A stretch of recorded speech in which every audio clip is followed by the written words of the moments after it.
Hey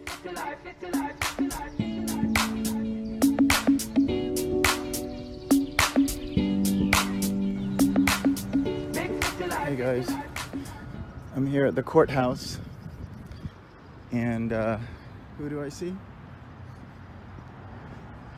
Jehovah's Witnesses.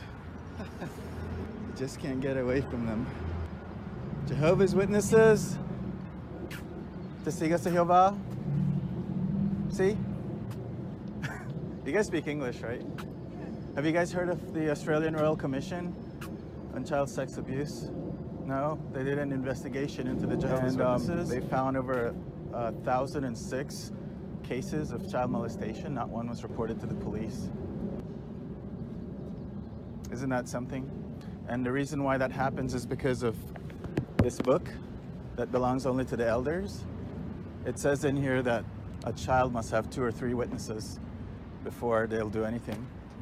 Most kids never have any witness, right? So it's swept under the rug.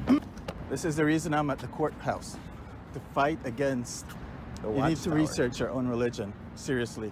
Google the Australian Royal Commission. Once you see what happened over there, you'll start asking questions. And you should, you're young. I wasted 35 years in that religion. Open your eyes.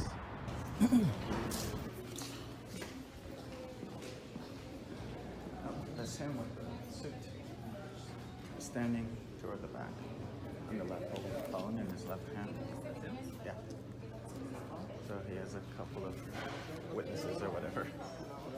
Yeah, that's him, the black guy. All right. Okay. Pero, ¿qué? Yeah. Hay una y hay otra. So, busque ya pues y la guardas, dale y dígale qué departamento.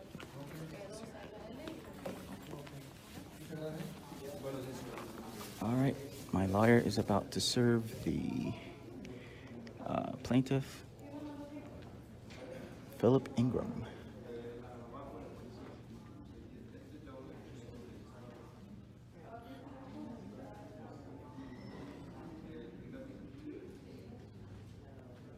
You've been served, fool.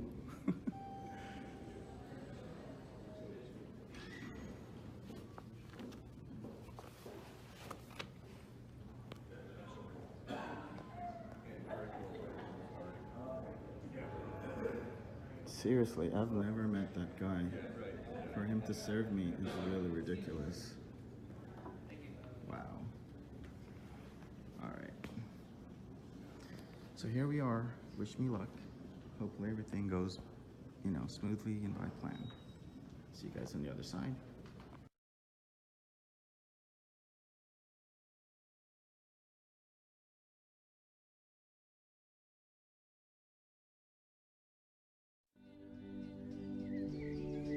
We just push on by.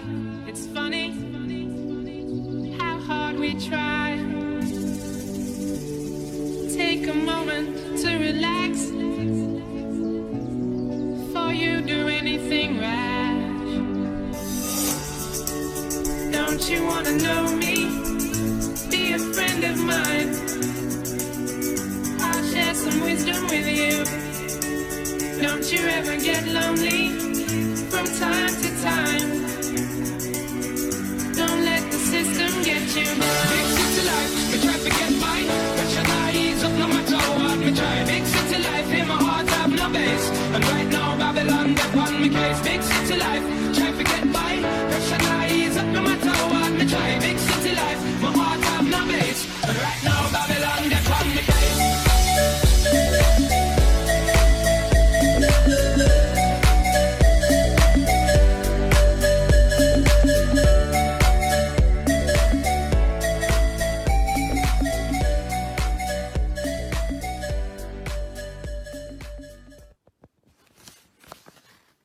So this is Philip Ingram's declaration.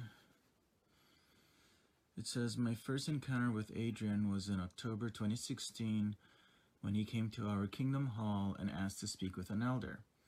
I grabbed Jonathan Worcester to see what this was about. At first, we thought he was an interested person, And when I asked his name, I realized that I knew his family, who are all Jehovah's Witnesses. Woohoo! We invited Adrian into the Kingdom Hall, and he did not want to come in. Really now.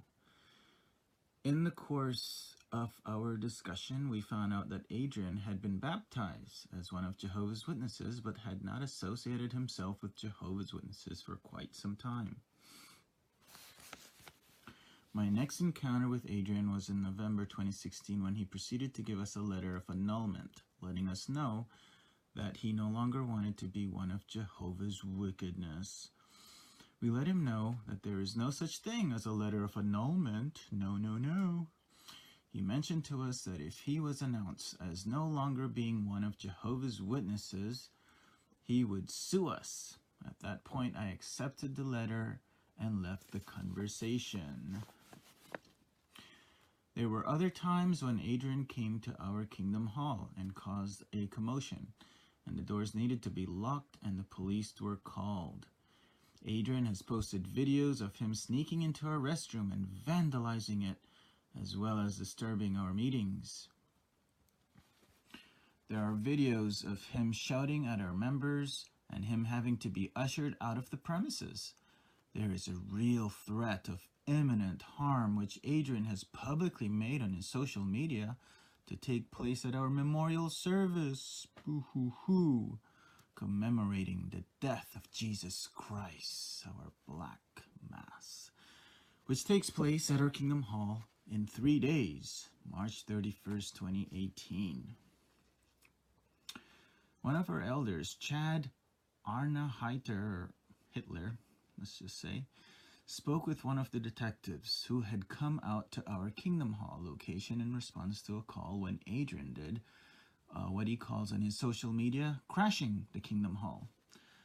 The detective mentioned that in her view, she felt that this was escalating to the point where it could be considered a hate crime against Jehovah's Wickedness.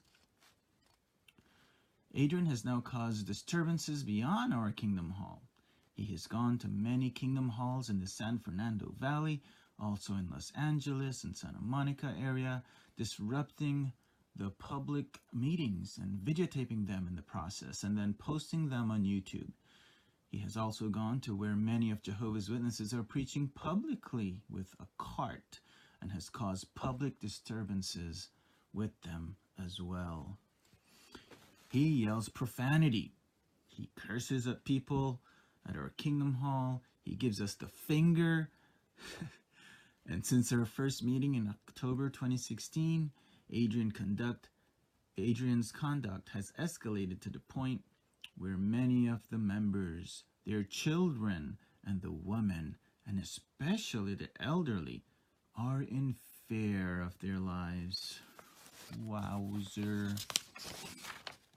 If you guys were really in fear of your lives, why is it that only males were on the TRO? That's what I would like to know. 24 females. Apparently only the brothers are in fear of their lives, not the sisters. At our Kingdom Hall, we set up a table for some of the elderly ones in our congregation that can't get out in the ministry as much. On at least 2 occasions, as we were setting up the table for some of our elderly friends, Adrian was out there cursing and yelling to the point where we needed to remove the table so that the elderly would be protected. Now, instead of enjoying our meetings, boring, I and Jonathan Worcester, whatever, Chad Hitler, and the other members of our congregation sit in the Kingdom Hall in fear that at any moment Adrian is going to rush our stage, hijack our meetings, frightening our children, women, and elderly, using loud, foul, and aggressive language, and perhaps engaging in some violent activity. We have increased our security cameras around the premises. We've also put a peephole on the door, and we now lock our doors after the meetings start with a couple of attendants to monitor the door. We don't want to use the restrooms in our kingdom halls and find that they have been vandalized by Adrian. Adrian has publicly threatened future attacks on our kingdom hall, and I've put together a brief compilation of Adrian's social media evidencing a reasonable probability of imminent future harm. And my request is that this restraining order becomes permanent.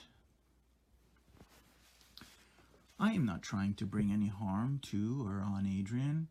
All I'm asking for is an order to be in place so that I and the other members of our congregation can come to our place of worship without fear of our peace being disrupted by someone such as Adrian, whose conduct is escalating to the point of imminent violence. Thank you, Your Honor.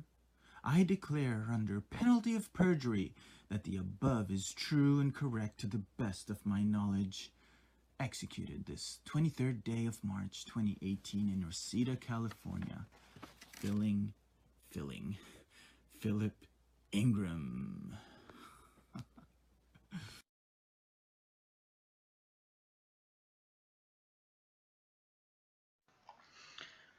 So here we have my lawyer's response to Philip Ingram's complaint or request for a TRO.